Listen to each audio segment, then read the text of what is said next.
ディジュリドゥ奏者スマイリーと申します。今回はですね YouTube でですねいろんなディジュリドゥのレッスンがあるんですけど、日本語のディジュリドゥレッスンがあんまりないんですよね。僕はですねディジュリドゥ歴14年なんですけど、いろんなフレーズを独学で習得してきたんですけど、覚えた技っていうのを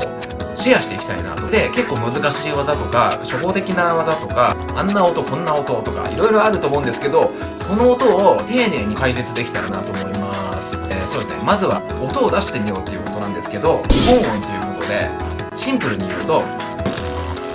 まずこれができるかなっていうところなんですけど、これできたらディジュリドゥの吹き口に口をポコッとつけてブーってやるだけでディジュリドゥの音も一緒になってくるので、ディジュリドゥが手元にあるのであれば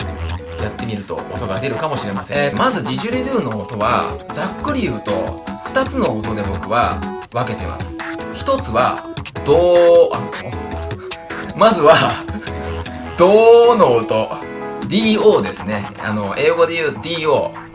ドー、これ唇振動させないとドーって言ってもあんまり意味ないんですけど、ディジュリドゥなしでドーやるとこんな感じ。あ、出ない。Oh no! いきまーす。はい、こんな感じですね。ほんでもう一つの音、2つ目、それはディジュリドゥの D の音です。これちょっと難しいんだけど、 D の音っていうのは口の口角をビーって上げてイの形にするんですよね。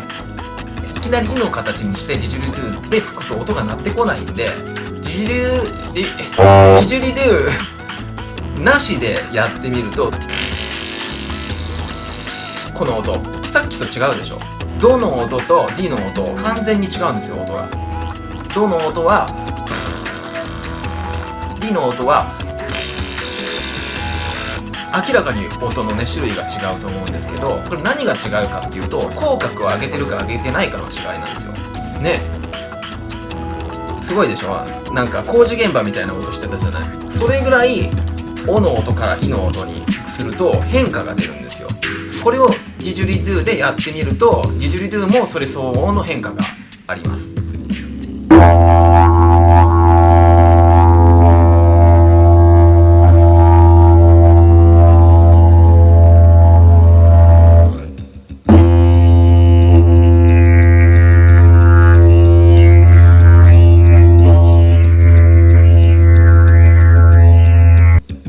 それではドの音から徐々に D に音を変えていきます。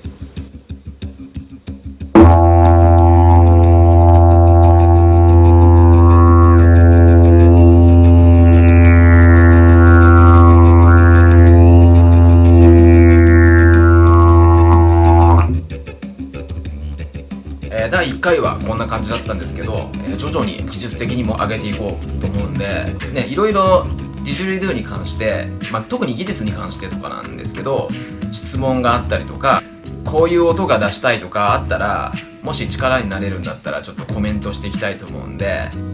ぜひ下のコメント欄にメッセージをお願い。今回は音の出し方だったんですけど、僕の演奏スタイルがディジュリドゥにヒューマンビートボックスを取り入れた独特な奏法なので、そういう奏法も徐々にやっていきたいと思います。バイバーイ。